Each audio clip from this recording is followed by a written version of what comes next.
সবাই বলে গরুতে প্রচুর লাভ হয়, কিন্তু কেউ বলে না গরুতে প্রচুর পরিশ্রম করতে হয়। আসলে এখানে প্রচুর পরিশ্রম করতে হয়, সকাল থেকে রাত অবধি গরুর পিছনে আপনাকে লেগে থাকতেই হবে। গরুর পিছনে যদি আপনি লেগে না থাকেন, আপনি সফলতা পাবেন না।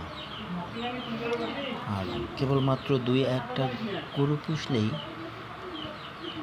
আপনি তেমন একটা লাভের মুখ চোখে দেখবেন না। যেটা পাবেন সেটা হিসেব করে দেখবেন যে আপনার লাভের থেকে লোকসানটাই বেশি। তাই আপনাদেরকে বলবো, যদি গরু পুষতেই হয় তাহলে একসঙ্গে 5-7টা পুষুন বা তার বেশি পুষুন, তাহলে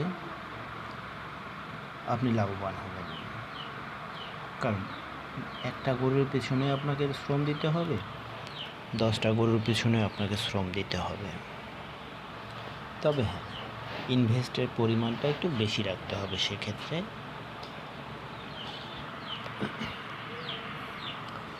দেখুন, এ হচ্ছে শুকনো খড় এবং কাঁচা ঘাসের মিশ্রণ। সকালবেলা বিছানা থেকে উঠেই এই কাজটা করতে হয়, তাহলে গরুকে খাইতে দিব কি?